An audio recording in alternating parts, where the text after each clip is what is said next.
to older, or You can point it away when you have off the record. Maybe 07, maybe? Rapping. Young 08. He's young, yeah. Maybe he's even 08. I can't remember.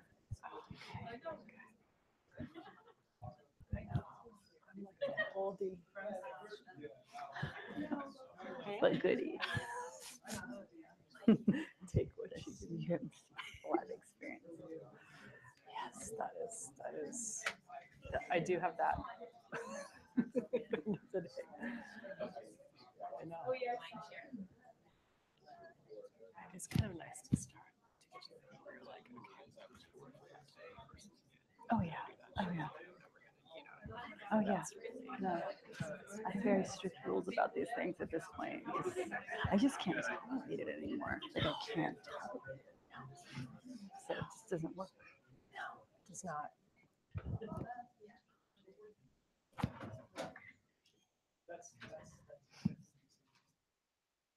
Yeah, these are awesome. Thank you. I've had them for a long time.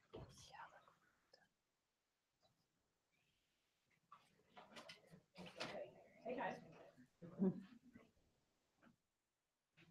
We're just gonna give it a few more minutes and then start.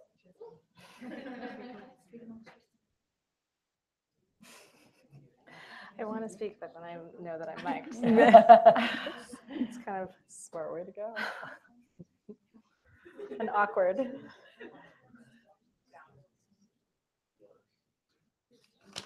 So, did you recently leave Fault Lines, or? No, I left. What year are we? 2 years ago. Okay. I think. Like I remember talking like Seb Walker and Joanne Shen, but we didn't really interact that much with the Fault Lines people when I was there. Yeah, because it was just a totally different strand. Yeah, it was like, and everyone was in different. Remind me, where are you right now? So I've been making this series called Cyber War for the last 3 years for Vice, for Vice Land actually, which is a cable channel owned by Vice. And then that came to an end in August, and I started teaching here. Oh, Just this semester. what are you teaching? Intro to Visual Journalism. Okay, cool. Nice. And so, were you in Canada? I spent half my time in Toronto Oh, so and interesting. half here. I didn't know that series went on that long. Yeah, well, so we started shooting it in 2015, and then it didn't air until the first season didn't air until 2016. Right. Okay. But it ended up being a total of, and then the second season is airing now. Okay. But in total, it's 24 episodes. Did Andrea steal you from AJ Plus? Pardon? Did Andrea steal you from Yeah. AJ Plus? Okay. She called me. When called, I served. She actually was the person who called me at Fault Lines too. Oh, really? So, Cool. Yeah. oh, did she? Yeah. Like, Yeah, and Casey. yeah. Mm-hmm. She's Where's she now? She's doing Fault Lines right now. I mean, she's freelance, so I know she's producing some Fault Lines right now. yeah. She has her own little she, like created her own kind of production company in Toronto. Yeah. I haven't talked to her in a while. Yeah. Yeah. It was a very sad moment for me when she was no longer my boss. Oh, a lot of people. I remember. Yeah. A lot of people were really Well, devastated. AJ Plus, she left, and I was still there. Mm-hmm. But then she left Vice like halfway through Yeah. my cyber war time. Yeah. Oh, really? So I lost her twice. Super smart woman. Like, Yeah, she's really, brilliant. really She seemed smart. really Does not cool. take any shit, and thus gets really frustrated pretty Yeah, easily. Yeah. But at least she just seemed like she was doing the Yeah, right thing. very, very smart. Mhm. Yeah. Yeah, but she's brilliant Yeah. and super insightful and a really good manager, Yeah. I think. So now she's freelancing? Yeah. Yeah. Work for I hire never stuff. actually even met her. She just was talking to her, right around Right at the same time. But she seemed really cool.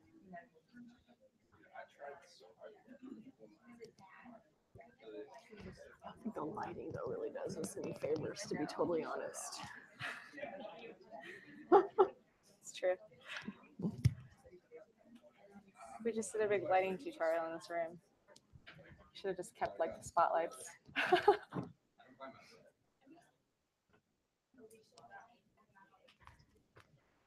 was trying to remember what was on the floors before this? Was it tile? I Or totally was it remember. wood? It was brown linoleum, kind of glossy. Not That very nice. reddish brown. Yeah. I totally remember. It's one of those weird things I don't remember anything anymore. But Hi, everybody. I think we will get started at 6 o'clock on the dot.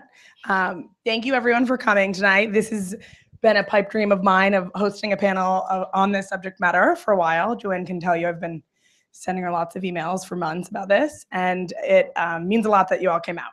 So my name's Mary Newman. I'm a second year new media student here at UC Berkeley, and Emily and I, are sort of co-chairs, sort of helped found the Women in Media, which is a student-run group here to open up discussions and create a safe place for female journalists. Yeah, and I'm Emily Thomas. I'm a second year in the documentary track, and we've been really excited that this is our first event for our new group on campus. And we'd love to have more members, so if anyone hasn't come to a meeting yet, please do. Yes. And so we'd like to kick it off with Carrie, and if we could go down the line, if you could just briefly introduce yourself and say what your role is and maybe something you're working on now. My name is Carrie Lozano. I'm an alum graduate of the school, and right now I'm running a documentary film fund at the International Documentary Association. And it's a fund that funds films, documentary films that have a journalistic practice, a journalistic foundation. I'm also a filmmaker and have also worked in broadcast long-form television. So looking forward to this conversation, and congratulations to you guys for creating your group. I'm Jessie Dieter, and I'm also an alum. And I'm happy to see all the men in the audience. That's very exciting. Women have to have men advocates as well. And I am a documentary producer and director. And I have done things with a lot of these people, Frontlines and Frontline Worlds, directly out of the journalism school. And I'm currently, just finished a project with Sarah Momori, who's also an alum, called Revolution in 4 Seasons, about Tunisia after the revolution. And I have another film, hopefully that will come out either the end of this year or early next year, called Do You Trust This Computer? About artificial intelligence. And then I'm currently producing a film about the company Theranos with Alex Gibney and Jigsaw.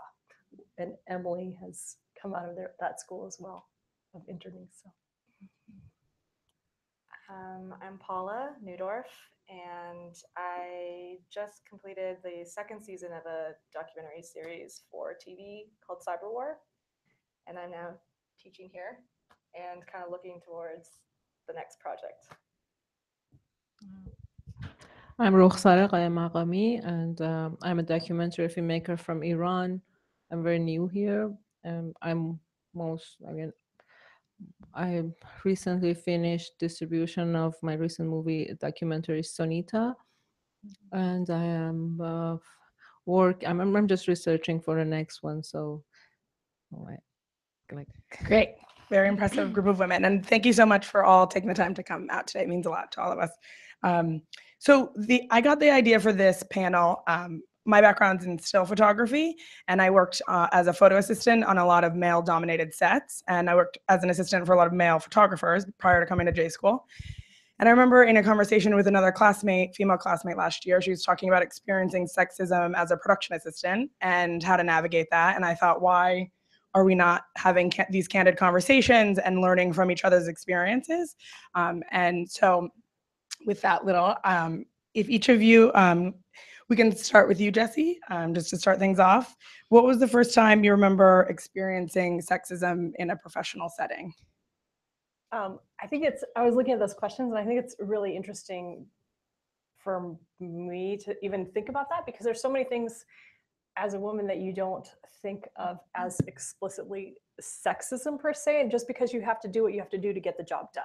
And I was like, oh, I guess the time when I was taken by my colleagues to a strip joint, and I kind of viewed it as hazing, and that would be kind of part of the thing in Kentucky. I guess that was kind of sexism-ish. And then I guess the time where I had to meet with a source, and then we're sitting down for lunch with a Rustin prostitute, and he's kind of talking about that whole scene, but kind of in weird language. I guess that was kind of sexism. So I would say that the interesting thing is there's not like this, in my case, there wasn't like this one time, but there's when you look, when it kind of maps a whole rather than just one incident, and that's kind of the way it goes, rather than just like one thing. You just kind of look back like, oh yeah, I guess there's that weird, kind of really weird, messed up thing that I never thought of as sexism per se, but yeah. Yeah, I think there's a lot of gray area. And so if anyone else has any experiences or similar comments about just sort of things, maybe as you look back and similar to Jesse, like, oh, that was weird. And why did I feel uncomfortable? And how did I work past it in any other?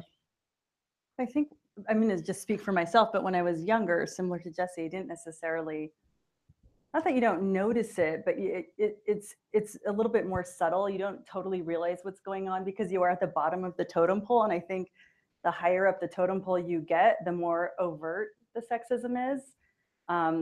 And then you kind of can look back and say like, oh, well, maybe that wasn't because I was at the bottom. Maybe it was because I was a woman. And in my case, maybe it's because I was a woman of color. And, there's all these things that you look back on.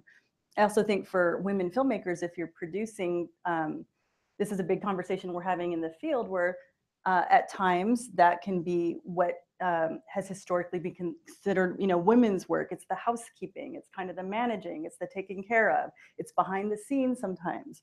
So there's all these ways in which you have to do the job and you have to get it done. And you like to think it's not gendered, but if you look back or you look at certain people you've worked with or you look at certain scenarios, it's pretty clear that it's gendered. Yeah, absolutely. I think that goes into our next question. And I'd love, Roxara, if you could maybe jump off on this one. I remember prior to the panel, we were discussing being from Iran, the gender and racism sort of blend into one. So what obstacles when you were first starting out in your career and realizing you wanted to be a filmmaker were you faced with? And what are those still persistent today, or have they evolved now that you're further along in your career? So I've been mostly working in Iran, where women have really don't have equal rights. Legally, they have mostly half of the rights of a man. But that's a country where women are making 25% of movies, when in America they only make 6% of movies, I guess, or something like that. Under 10% of movies. It's like so it's a weird. It's very normal to be a filmmaker as a woman there, and I think we owe it to some pioneers who's pioneer women who made movies, and their movies really saw like a very big success in box office. So I don't know. But then of course still it's a lot. There is a lot of sexism. What I just can't. Mostly, I felt it from community and family and people who, for example, like I always felt that like your partner, your family, not my own family, but for example, your in-laws, when you are successful as a woman, everybody thinks that something is not in the right, like something is just, you have to always say that your success is not that important, then other people feel good about themselves. Yeah.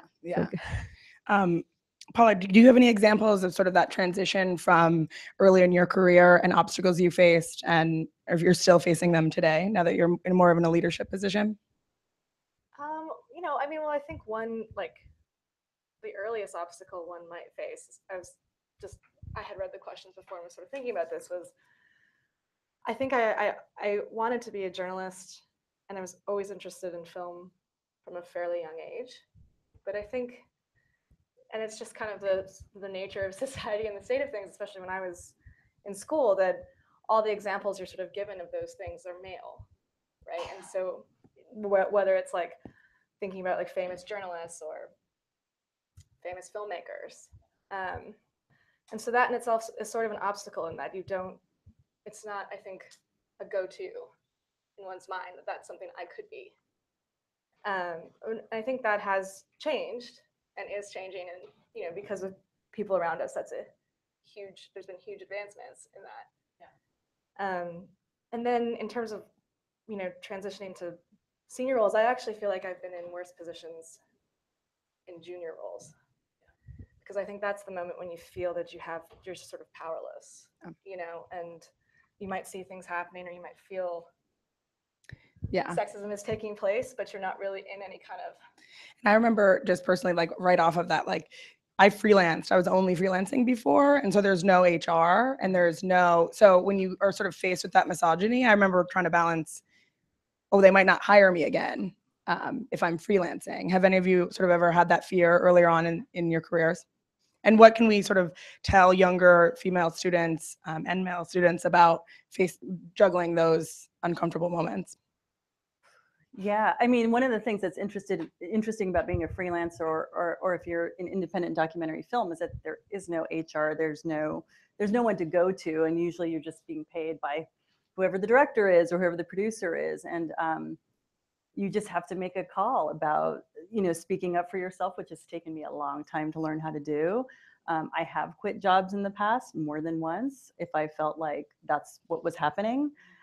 So I've always been prepared to walk away, but I know that's a privilege, that I was able to walk away from things. And I know for some people that's not a possibility.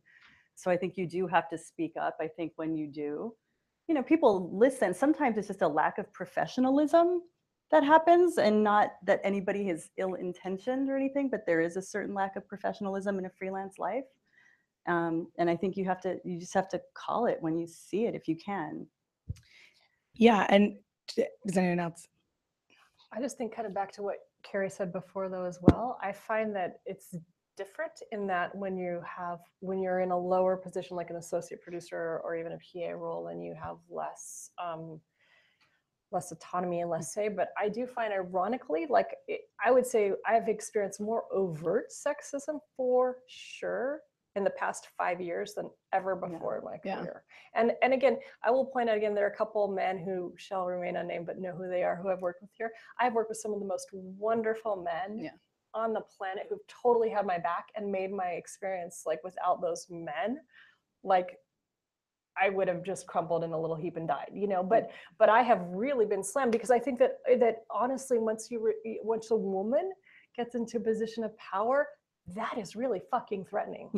On a very deep level. And I have really found some insane things that I've just been like, what just happened to me? And then that really has made me, for the first time, think, this is blatant sexism. This is like not ambiguous at all. Right. So, and Roxara, I remember you and I were mentioning the importance of building, and off of what you're saying, Jesse, like a crew around you about that really supports your film that you're trying to make and can be there for you in those moments that you need that support. So you talk to us about like how you have built such a supportive crew on your film sets.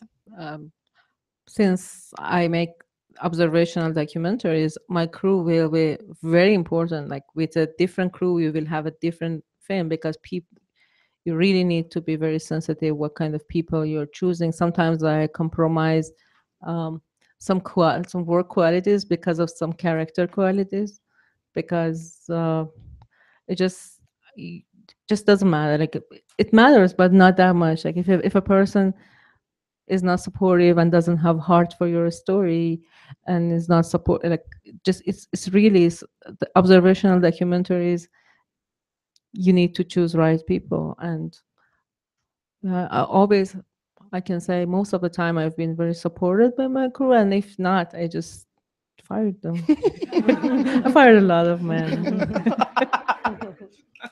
You just don't fire them. You just don't call them anymore. Like, I mean, you don't work with them in the future. If you pay them, you don't call them. Yeah.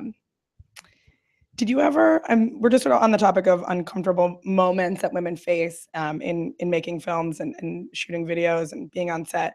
Did you ever let something go in the sense of a story because you feared reporting would hinder your ability to work anywhere in the future? Did you ever were you ever met with that challenge? I know, Carrie, you were saying you did, but that there's that privilege there, right, where you're able to sort of further on in your career. But maybe Paula, to you, did you ever let a job go or similar thing about because of that fear of an uncomfortable conversation?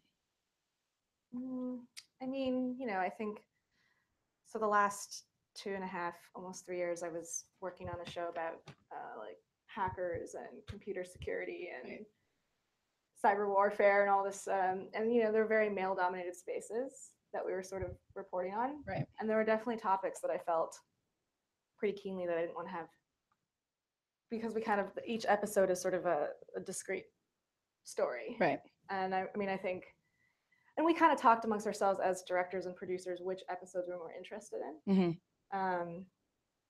And I don't know. I mean, me personally, just having gone through, even just being like kind of mildly trolled or like messed with a bit, I didn't really have any interest in covering the alt-right Right. in that moment. And like, more power to anyone who wants to. And Right. I was, but for me, it was like, and I was lucky that because I've just kind of been like, I've been through a lot covering this like anonymous stuff. Right. We've already experienced maybe like I've experienced my fill of trolling for right now. Yeah. And I don't need to like touch this topic. Like I can do something else. Yeah. So, but in terms of actually turning down a job because of the people involved, not so much. Okay. And going on that topic, I've noticed, at least in my beginning experiences, that women seem to gravitate or either get pigeonholed in producing roles and researcher roles, whereas men typically take on the more technical roles. I'm wondering how you've seen that evolve over your career and maybe ways that you've seen we can break those barriers. I think that that's absolutely true. And I think that absolutely women get pigeonholed, and whether it's a chicken and egg thing, whether it's because, those are the jobs that seem more accessible. It's generally more accessible. Like, I've made a career producing male directors by and large, and then I get my own directing in as I can, because I support a family and have to make a living. And so that's kind of what I've done. But I will say that, I think I have seen more sound recordists be women. And I was just on a shoot with a jigsaw shoot last week in New York, and the entire crew, except for Alex, who was directing, and the DP, were all female, which was fantastic, right? The AC, the sound, very technical roles, highly skilled, and we're all schlepping gear. And so I think there has been some movement, and I think Alex specifically, I would say, has made a point of trying to raise up female directors. So I think there is a bit of, among sensitized communities, I think there's a bit of movement, which is great. Yeah. And I think also for all of you, at a point, you'll be in a position to recommend people for jobs. So, the number of emails that we probably get in a week or a month saying, oh, do you know a DP? Do you know sound recorders? I always start with women. I always put them at the top of the list and then put them in. Not that there's anything wrong with the men, but it's just harder for them to get the work. And so that's one way that we can kind of also help move the needle a little bit.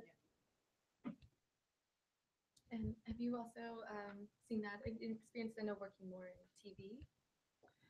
The majority of crews are men, or that the majority of technical roles go to men. Yeah, I think so. I mean, I think it's the same sort of, it's also, again, it starts early, because I think it's the same thing with like science, an interest in science, or an interest in math, or an interest in technology. Like, those are all things that really need to be encouraged in women early. Where often, at least in my experience, it felt like that was not the case. And as far as sort of the current state of things, I mean, the show that I worked on was, so it was, when we were traveling as a crew, I was the only woman. And yeah, I agree that producing roles and research roles and all those things tend to go to women. So you'll be in a newsroom and almost everyone is a woman except the people in charge. But that's been my experience. I do think that's changing, and I have worked with a number of really talented women. And when that happens, I find there tend to be more women in technical roles around. Go figure. So I definitely think the needle's moving, but it needs to keep. What advice can you give younger female journalists about avoiding being pigeonholed into those sort of like caretaking positions, or if you're a PA on the set and then you're told to like sort of clean up or go get the coffee or do those things, and you see the male PAs doing sort of more advanced technical assignments from the director? So like ways for younger females as they're coming up to navigate that. I just think that it's important to, I mean, the coffee becomes this thing. Like this, I get the fucking coffee. Like, you know what I Yeah, mean? yeah, And yeah. I feel like anybody, like my director should, or you know what I mean? Like Totally. when I create a crew, and I think as you guys come up, like you have crews and you're all working within crews, like everybody should be willing to pitch in, however that is. But I will tell you too, that I often arrive on shoots in skirts and boots with heels because I'm like, actually, I'm not schlepping the gear today. Like that's not the way it's going to go, you know? And I don't care. It's a good tip. That is actually a good tip. I hadn't thought about that. To be honest, because I'm like, I feel like, you know, like I would say, by the way, that as a PA and as an AP, you definitely need to you need to be ready to schlep for sure. And I would do it. I mean, like I would do anything, but today I'm not above any role, and I certainly will schlep in a skirt as well. But you know, I feel that that's, you know, but don't think that there's anything beneath or above you, and really don't also try to force yourself to learn. If you're not into sound, then don't, you know what I mean? Like you don't have to do that to be a full contributor either. Yeah, absolutely. I think to that point, I mean, you know, in any role that you're in, whether it's on set or you're in a job, it's often women who organize the parties for people going away or get the going away gifts, or, you know, I've definitely had those conversations with women. Like, it's always, we have the same workload, but we're also sort of doing these extra like administrative things. And as much as you don't want to be like, well, screw it, I don't care about that guy leaving, so I'm not going to get him a cake. But you know, I do think it's worth pausing as a woman and thinking like, why am I doing this? Can I enlist men to do this with me? And not necessarily be the first person to volunteer all the time to do that kind of stuff. I don't know. I mean, it's a balance. Like, you don't want to get so like ornery I would about not it. get the cake. You know it. Yeah, like it depends. I think that's great advice about in terms of not just immediately always volunteering for those roles, because I found just being the best at whatever you're doing on set really stands out in my experience. And so, like choosing, if you're not good at sound, don't feel like you have to. I think that is great advice. Yeah, definitely. So we're going to pivot now a little bit to talk about your experiences working on some of your stories. Jesse, I know you said you had a one-man band a few times, and I'd love to hear from all of you if you had any obstacles, maybe going by yourself with sources, particularly if they were men and you going alone, pre-interview, production, and how you dealt with maybe unwanted advances or other issues. Or were you talking to me first? Yeah. I'll just give one example that comes to mind, and that is, I mean, I think often you can get out of a lot of things with humor, which isn't, again, ideal. But for example, a long time ago when I was early in my career and I was freelancing in a Hezbollah camp, as it turned out, there was a Hezbollah guy, and he looked at my nose ring, and he's like, what is that? What is that for? He's kind of, you know, giving me shit. And I said, this is for my husband to lead me around. And then he loved that, you know, and so that was kind of like the thing, you know, but that's one other people. That's just like one, you know, but a surprising amount of a time, it actually can diffuse like this sexual tension. I have found to just be like, really? Like just be like, really? Because we're not going to do that, you know, and just be like, yeah, that's not going to happen.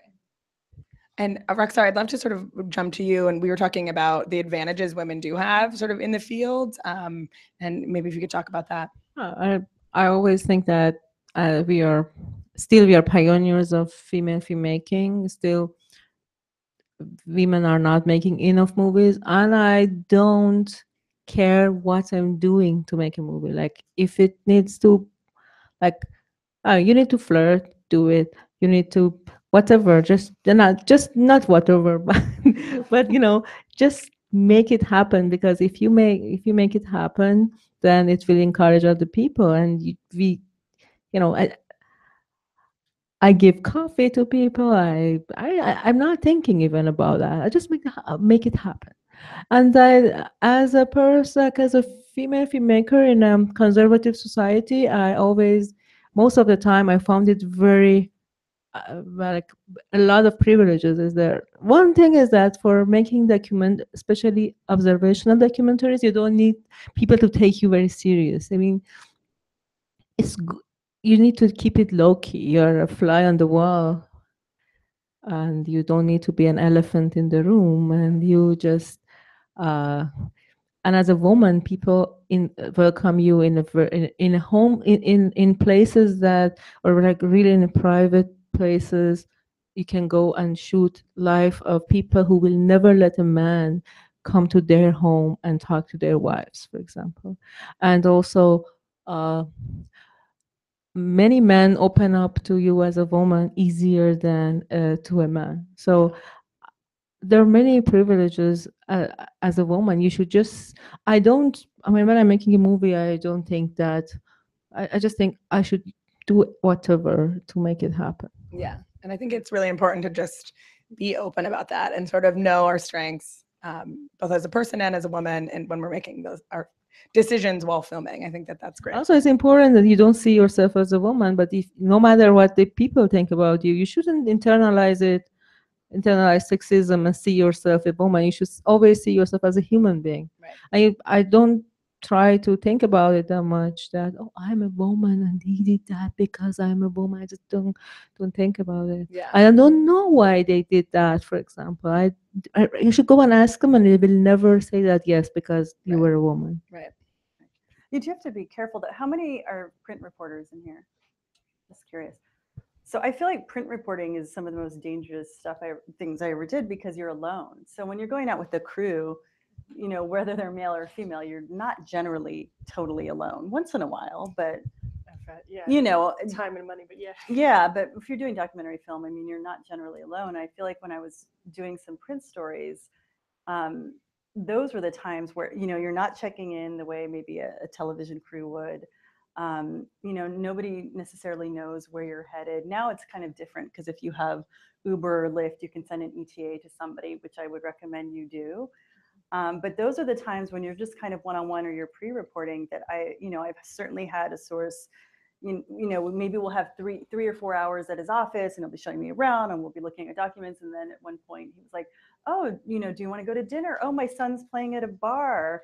You know, you just like use your judgment. It was like, no, I have to go back and report. And, you know, it was totally inappropriate for him to ask me to do that. It had nothing to do with the story. We're not friends. But those types of things do happen when you're alone. And I feel really strongly, especially as students and as freelancers, that you have to have somebody who has your back. Somebody has to know where you're going. If you're going to see a source, they should know where that address is. I mean, there's some really good basic safety precautions online. You really should follow them. I mean, shit does happen. There's no question.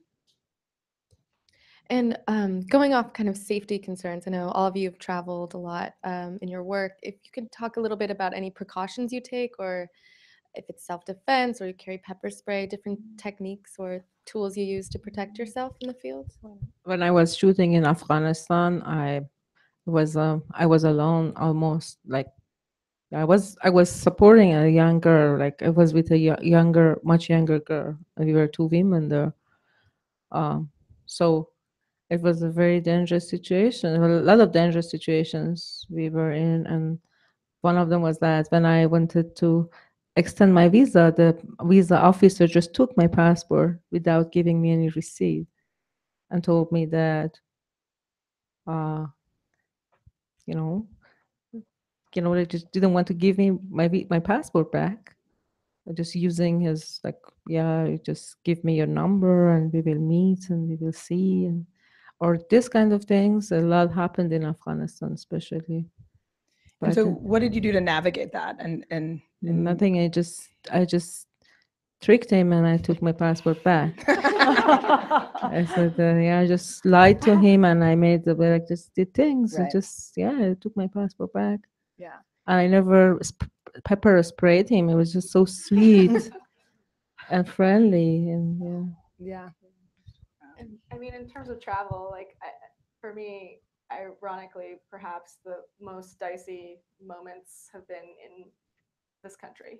I mean, it really sort of depends, but like, for example, we went on a shoot in like downtown Baltimore, and we're dealing with a very shady character. And I realized at one point that I'd kind of been like siphoned off separately with this person, and was now like in a dark room, and no one was around. I was like, I really shouldn't have gotten myself into this situation. So I think it is about like situational awareness and just kind of having a good sense of yourself and where you are and sort of assessing the risk as you go, what's happening. Not to say you should just be like consistently fearful. But I think it's good to point that out because when we're filming, for me personally, you get so immersed in what you're doing.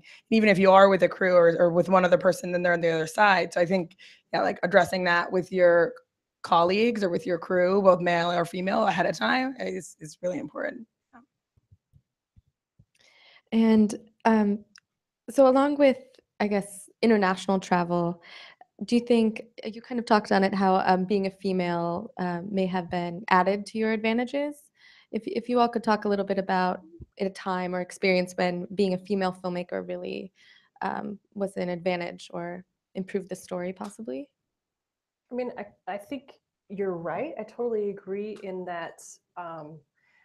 I think where I disagree is I think you should always be aware of the fact that you're a woman. And I think you have to know very realistically the handicaps that's going to, in a certain extent, in some places, and I would argue many, it is a handicap, but it all can also be an asset, right? And it can also be like, again, as you point out, like in certain places in the Middle East, and I've certainly been led into all sorts of situations that I couldn't have been in otherwise, like in homes and around in weddings and very intimate things that absolutely have had access. And I consider it also, my husband and I joke about the talking cow syndrome, which is often in some places, and even here, as a woman, you're not expected to behave in certain ways, and again, I would say for sure, even in the States, and you can turn that to your advantage, and you can actually get away with things that you wouldn't necessarily as a man, or people will whatever it is, and you kind of suss that out, and it can absolutely be an advantage. And again, I found that really in the Middle East, but also talking to people, I found in talking to men of power, it's either you have to really know that it will either help you or hinder you, for sure. It is not going to be for sure. Yeah. And you just better figure out really quickly which way it's going to go and how to navigate that, and whether you and however you play it. But you really, it behooves you to know going in, to the extent that you can in a given situation, whether that's going to work for you or against, and figure out how you're going to leverage it. Yeah, yeah, absolutely. And similar idea, but sort of shifting to working with with your colleagues or with your crew.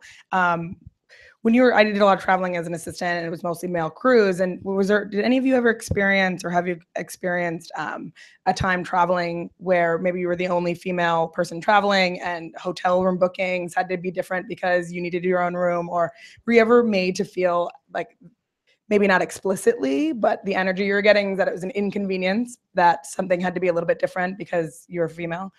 Yeah, so if my partner saw this, my longtime collaborator, he would totally cringe. We were just talking about this. For really the length of my producing career, I had children. Even when I was at the J School, I had a child. And so I often work with people who don't have children. And that is a situation that I feel like, not so much like booking rooms, but it's like booking travel, or pulling an all-night edit, or a shoot that happens tomorrow, but what are you going to do with your kids? And over the years, there not being a whole lot of understanding for that. I mean, that to me is the thing that stands out for years. Or like with both my children, this is like a little TMI, but if you are breastfeeding, for example, you kind of need to do that on a regular interval, wherever you are in the world, whether you have your child or not. And so those types of things would become big issues, and those were decisions that I had to make. But the kids were, that to me was like, that really stands out over the times of being like, oh my God, like you do not understand what's going on right now, or what you're asking of me as a parent.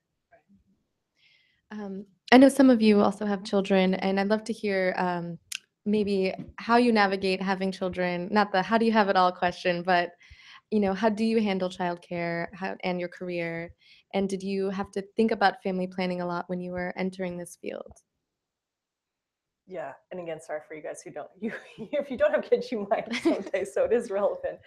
Yeah, it's really it's a huge challenge, and everybody has to solve it very differently, and there are 5 million ways of doing it, and there for sure is not one answer at all, because there's no daycare in this, you know, in your on your, there's no budget for that in the budget of the film. And in our personal career, my trajectory, like my husband and I made a choice that I had the work, and so therefore he was doing the at home stuff, and I would literally fly places, red eye places, shoot all day, and then red eye back because I could then sleep for 4 hours on the plane or whatever. I mean, I met a crew in Colorado once. I literally met them, and I was like, "Hi, I'm gonna breast pump in the car. Sorry, hi." I mean, like, you know, like I met these people and guys, and I was just like, I mean, I've had a shirt, but I mean, it was kind of like that's where we're at, and you kind of have to figure your thing out. But it is doable, but it's hard. It's hard, and there's not really any, I would say there's not really any, there's no provision made for it in the like journalism or documentary or whatever handbook. And I do think it's helpful to work with other crew, and as you get older, there's someone around, if there's either men or women who has children, that can be really helpful, because at least they understand what you could be going through. Yeah. And if depending on what you do, I mean, especially in production, it's a lot of travel. I'd say, I mean, I'd be curious what yours, but probably in the last 6 years, I travel about 30% of the time, which is, if you have children, that's, you know, at least a week a month, if not more. And so you have to figure out in your personal, and even if you don't have children, if you have a partner, a cat, a dog, yeah, like it's some, you know, it is something to contend with. It definitely takes a toll, I would say, to travel all these years. We have a village, like we literally have, you know, grandparents, we rope in the whole, it's a whole other, you produce a whole other life in addition to your production is way, I would be like, my day job is so much easier when the kids were, you know, young for the first 5 years than my work, for sure. And did you feel the need when you found out you were pregnant to disclose that on set, or did you feel like when you wanted to take time off, like that also became an issue if you were working on a film set? I was fighting my director for the couch because I was throwing up. I was like, "Motherfucker, get off the couch." So I was already hired. I got pregnant. I mean, it was like a whole thing, and I would fly. I was literally flying to LA on Monday and flying back up, and I'd be puking. And it was like my case was odd, but I had to that point, I had supportive men on our team who was like, yeah, give her the couch, you know. So, but I was still working and doing the thing, and so it wasn't. And I think just thinking about I mean, that sounds incredibly exhausting. So like we all work, we're all workaholics as journalists, you know, it's like feels nonstop all the time. And how do you sort of process or take time to really like take care of yourself? Whether you are dealing with morning sickness on a film set or any other experience as a woman on set, or just generally as a filmmaker. Anybody? I mean, I do think like it's incredibly important to take it where you can get it, and to know like when you're shooting and when you're in production, it's going to be kind of madness. But I would definitely, for a while, I sort of prided myself on always coming back into the office right away, or coming back to work after a week shooting. And then I think by the second year, I was like, okay, you know, I'm just gonna take a few days. Finding the places where you can get a moment of calm, deep breaths, trying to do some kind of exercise sometimes is huge. Not eating like total garbage. All those things like that are obvious, but it's really easy to let them go, especially if you've worked like from 4 a.m. to 4 a.m., you know?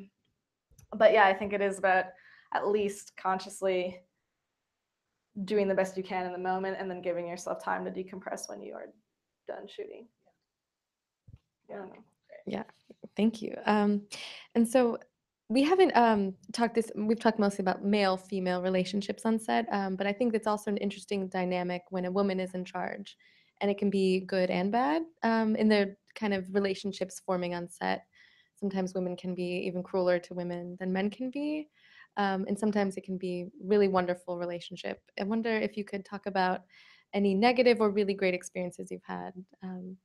The women on women dynamic. And also just as a follow-up after, like now that you are in leadership positions, what you sort of have been trying to do as much as you can on your own sets or sets where you are sort of leading the way. So I feel really strongly that I've generally been very, very lucky in that when I've had women bosses, they've really acted as mentors. And I've been really fortunate in that respect. And I think, and one thing I really did want to say coming here when I was thinking about the questions and everything was the interesting thing to me is to think about how to be an ally and how to be in situations, whether it's, at a conference, in a conference room where a woman has said something and then a man repeats it and the man gets attention, and how to sort of subtly bring attention back to the woman. Small things that you can do to really be an ally, and then also to sort of say, I've talked about this with my friends as well, that women react differently to things, and we can't all expect everyone to react the way we would want them to, and that's actually okay. So while there might be somebody who's really, a fighter and is totally okay going into the boss's office and saying like, this is really fucked up what happened, the woman who doesn't do that isn't necessarily some kind of complicit, jerk. It's just literally like everyone needs to process things in their own way. And we as women need to know how to support each other through however that reaction might manifest itself. So anyway, that's Yeah. what I'll cede, because I think it's a really important question. Yeah, Roxanne, I remember we were talking beforehand about sort of addressing each individual you encounter differently, because not everyone is going to be necessarily cruel or sexist towards you, and so just talk about how you approach each person differently and why you do that. I can't explain how I mean I always think that okay, people are people, like every person is like as a woman, is a man, and I can't just say that okay, women are like this and men are like that. It's obvious, yeah, but then it's a very obvious thing. It's in everyday life. You have to find a strategy with your instincts with every person, how to challenge, how to solve problems with them. But in general, asking, I mean, like about women, unfortunately, I've had I've I've had a lot of bad experiences, also a lot of good experiences with women, because people are, I mean, it's a range of people. They are also half of humanity, and there are so many different characters. But I think this is an internalized sexism that exists still in many women, that they are like, yeah, when they see another woman in a place of power, they react to it very negatively, and they don't react to a man in that place that negative. So because they compare themselves and they feel they envy the situation, and I think it's just like it's 100 years that women have been active in the society and have taken this kind of role. So we have a long way to go, and they're like women, especially like I have the worst experience with women who are defending women's rights. It's just nightmare. But I don't know how to explain it. Just women who run nonprofits for helping women. There's everywhere in Iran, in Germany, in America, everywhere. It's just they are my nightmare. They have been my nightmare, but also have met some really good. Like it's not that all of them are my nightmares, but for some reason they're my nightmare. I don't know why. I just can't explain it. But I think that it's good to be because also I open about make that. movies about women, like how art can help women, to empower women. So just like, right. Just I don't know why. And I think maybe to jump to Carrie or Jesse, with the leadership, now that you are in the leadership roles, how you sort of maybe try, if you see it, address it, or change that dynamic on set. I mean, you have to be aware of it, and I think you have to treat everybody the same. But obviously, I agree. It's like you have to meet people where they're at and on their own terms. Everybody is so different. You get to know people and what their quirks are, whether they're male or female. I think if you're in a leadership position or managing, it actually helps to not really care what people think about you. So not everybody's always going to love you. It doesn't help to want to be liked all the time. I mean, you have a job to do. You care about your team, you treat them well. They're the professionals, they're the ones going out there. But I also think that, sometimes journalists don't have the thickest skin in the world. And like the thicker your skin, the easier it is to navigate really all of this stuff, frankly. So to me, it's like, I'm really transparent. I'm really direct with people, I think. And if I have a team, like that's the most important thing to me, regardless of who they are. And I just try to meet people where they're at, male, female, difficult, not difficult, it's a real range. But I also don't feel like I need them to be happy with me all the time. We have a job to do, and as long as we're respectful and doing it and proud of our work, that's the most important thing to me.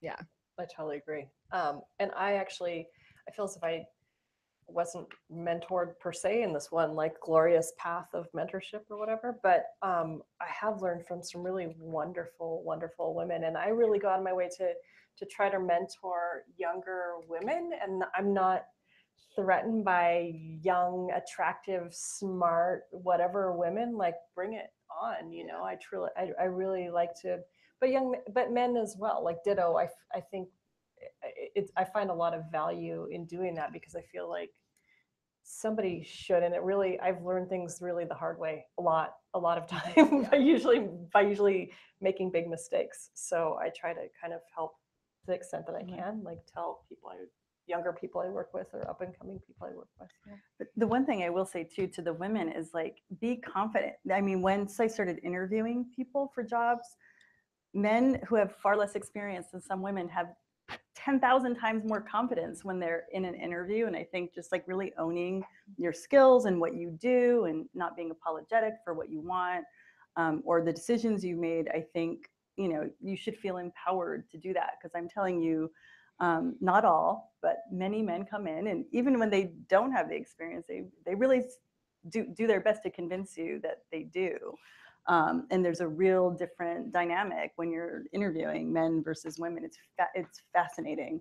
So that's the thing I would say, is just own it. You're as good as anybody else, and oftentimes better, and really don't downplay your skill set. Yeah.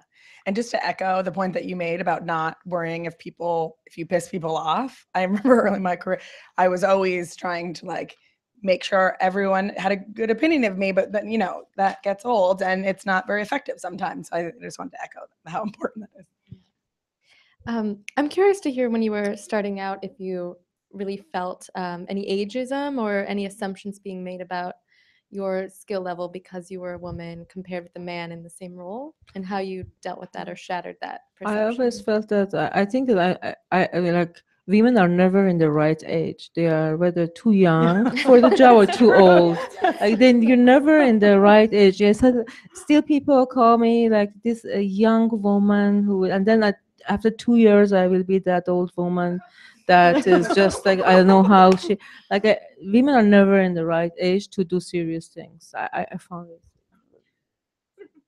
Yeah. So how do you, I mean, we sort of had a conversation where it's just sort of like doing the work. Like, how do you sort of just like move past that and keep making the films that you want? Of course, I just realized this, but I just don't, you can't think about it. These are things that you can't do.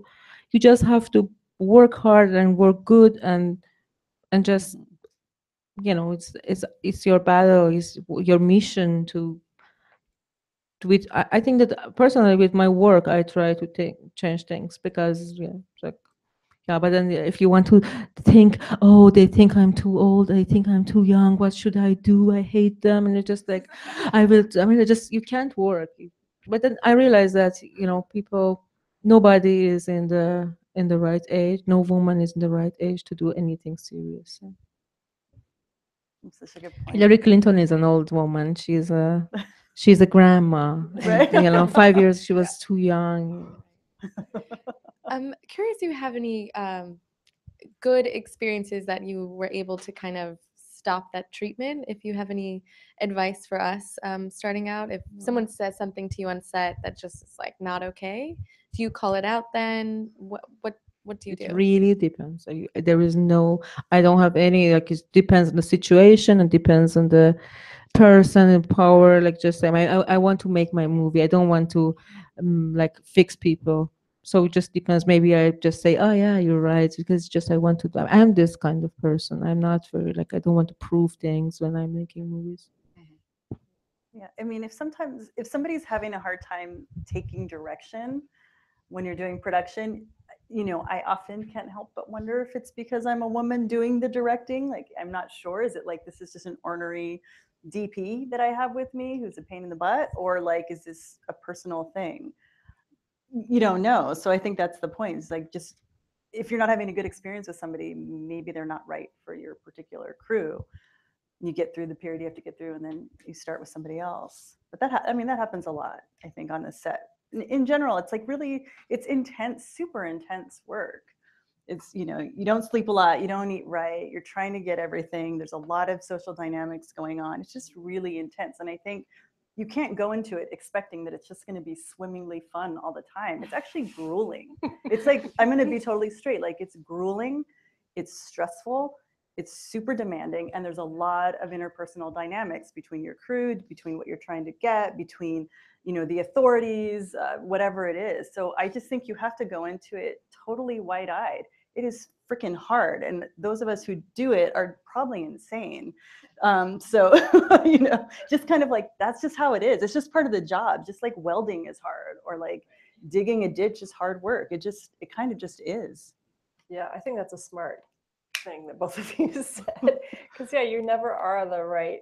All you can do is to the extent that you can, and whatever your level you're at, is surround yourself with as many good people as you can. I mean, like, every single film I've ever made or been part of, like, there's been like, you're just like, what the fuck is happening? And that period and that person lasts for as long as it does, and you're, you know, and it's as hard as it is, but you really do want to have people. And like with crew, I'll also fact check myself, and I'll check in with, like, if it's just people I'm working with, like, is that DP always an asshole, or, you know what I mean? And again, now you get kind of build up a network, and a lot of times you just kind of have to learn, like, oh, I'm never doing that again, or with that person again, or putting myself in that situation again. But it really does help to accept that you can as many people in the trenches with you, male or female, as possible. Yeah, and I do think, you know, the whole notion of enlisting allies, and like, I kind of wish I had done that more in situations where, especially dealing, like, in terms of cyber war, dealing with the subject matter that we were dealing with, knowing that some of the people we're going to come across were going to be very dismissive of women, and having a crew that I was very close with. And, you know, we never really explicitly talked about it, actually, but I think if you do feel comfortable with people, you can, and you can say, you know, like, if something sexist happens, or just have my back, or, and I think we all kind of instinctively knew that then, you know, that with the people that I was close with, like, if someone was kind of being shitty to me, I had a really good relationship with a DP who would then, like, be super respectful to me, and like start asking me questions, like, you know, to really show that I was the one in charge. And when you have good relationships like that, like, use that to your advantage. Then as far as sort of combating active sexism or how to deal with people, I agree, it's a case by case. And I totally understand that some people are not going to feel comfortable. They're just not going to feel comfortable, you know, calling somebody out on the spot. But I do think women tend to feel more uncomfortable than they need to sometimes, or we're not as aware of our power. So it is this constant negotiation, you know, and I think there are moments when I wish I had said something. Speaking of negotiation, so I used to work at Huffington Post, and I discovered that a man was being paid a lot more than me, and he was below me in position. And I want to know how you possibly have navigated discovering that you were being paid less than a man on set, or now that you're in producing roles and in charge of money, maybe how you're trying to change that. I insist on getting my rate at this point, and I'm like, you. And then I've had men get really angry with me, and like, as if I should do my work for the love of the art. And I'm like, you know what, and I'll be like, I'm a mother, I have 3 kids, and I have to pay my mortgage, so like, don't hire me, don't, you know. Then they get offended, you know. So whatever your ground is, and I'd say that's a PA. I mean, John Ellis, bless him, you know, he's not into unpaid interns, and I think that's correct. So whatever decide what your standard is, and then don't deviate, and people invariably will respect it, and they will do it. And if they don't, fuck it. It's not worth it, because that's indicative of so much else. Right. Yeah, and I think just early on in general, more so as a female, but I would be nervous that if I set a rate too high, and quickly learned, like I would send an email with a rate that I wanted and immediately get back like, okay, great, sounds good. And I'd be like, what? So sticking it to those rates and really knowing, I think, what is acceptable to be paid for your talent is important for to remind ourselves during those negotiations. Yeah. But do your homework. I mean, you guys all know, you all have a network. Right. What are all the PAs and APs and AEs and producers? What are you all being paid? And then figure out where you fall. Be very clear about where you fall in the, in your experience, and then be accurate. Did you complain at the Huffington Post? I did, and I got a raise. Yeah. So it's good. And once I never know things are happening to me because I'm a woman, because I'm a Iranian, for example. Once in Europe, a producer decided not to pay my last installment, like 15,000 euros, and they just decided, like, they just planned not to pay me that money, and they needed me to have a press conference, and I called them and said that, okay, I'm going to a press conference and I'm going to tell to all the journalists you're not going to pay my salary.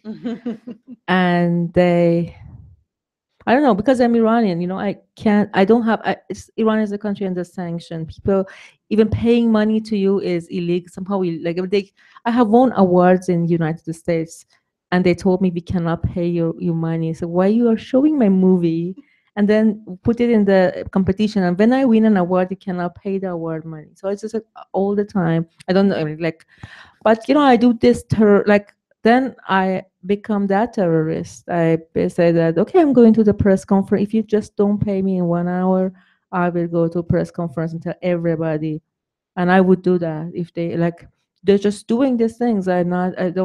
Because, yeah, and also with festivals who didn't want to pay me my awards, I did this kind of things. I sent huge emails to 1 million people because I cannot get a lawyer, really, just it's complicated. They should know they can't mess with me with money. So just emails to everybody in the industry that this festival is not going to pay my award. And I think we'll be wrapping up sort of the formal, and then we'll jump to a Q&A. But just, I'd love each of you, first of all, thank you for being so candid and sharing those experiences. But if you could each answer sort of, what is your biggest hope and for young female journalists coming up, and maybe one thing that you really hope changes that you've been experiencing throughout your career, and any advice for up and coming female journalists? Well, I hope that all the discussions that are happening coincidentally right now, and all the things that are coming out, that women feel more empowered to stand up for themselves. I mean, I think that is a difference. 15 years ago, I don't think we would even be having this panel, actually. And it's happening more and more in the festival world and in other places. I just think that the more we speak up, the easier it is to stand up, and people know it's not right. And you can call people out when you're out in the field with them, or when you're in, a business setting. So I feel like, I hope it's a moment where younger women will feel like they have rights and that they don't have to be treated in certain ways. I agree, but I also think something we haven't even gotten to on this panel, because it's associated. I think that I think with the opening of gender on the whole, and the opening of and questioning all sorts of identities, I think that's empowering for everybody. I mean, whether gay, straight, or we haven't even touched on that, but I think it's another issue, and people of color. So I think that the more people see in the media, all these different forms of media, and leaders who are people of color and who are trans and whoever, whatever, and the more normalized that becomes, and the more we can get those people as advocates on our team, I think I'm hopeful that we'll see more and more and more of the rainbow. But I mean, truly, it's true, and I think that really will help and really invigorate media in a way that really has to happen.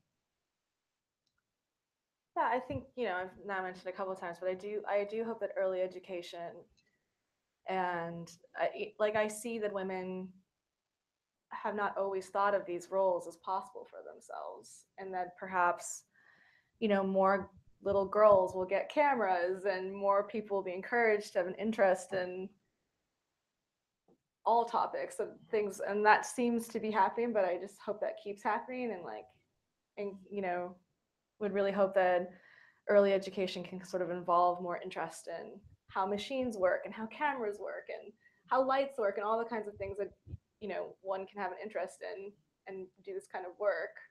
That it's not so that people don't come in their 20s and feel completely intimidated by this stuff. But it's something that's just sort of been natural and you've been encouraged to be interested in it, you know.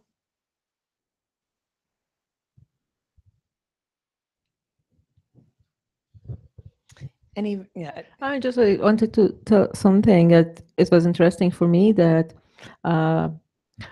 you were working about on topics that are not like very female, like cyber and like these things. I think that also there is something about funding that is the biggest censorship. Like here, people won't arrest you because you want to make a movie. It's not like third world countries, that you can get arrested and taken to jail because of your movie. But here, funding can, like, if you're a white male, you can make any kind of movies about anything. Oh, everything. It just is no limitation. But when you're a woman, you're supposed to make movies about women. When you are a woman of color, you're supposed to make movies about women of color. When you're a Middle Eastern woman, you are supposed to make movies about how women in Middle East have a bad life. This is the only topic I can make. It's just the only topic I can get funded for. How women in Middle East have a bad life. At least You you get just funding. yeah. I'm totally kidding. I'm just kidding. I'm totally kidding. I said at least you get funding. This is the only topic I can I can work about. This is the only thing I get, like, producers contact me to do, like the only topic that I have like people contact me to do, like yeah, like, so if the more you're like marginalized, you're supposed to make movies about your own community. And yeah, that is something that it's also something about funding. Yeah, I think that's a really interesting point about how the sexism might not be as overt, but it sort of formulates when they're not going to give you the funding. Because then, I mean, we all know documentaries or films or any production takes a lot of money. So, well, thank you so much. So we're going to have a Q&A, open it up now. So this will be the end of the webcast. But now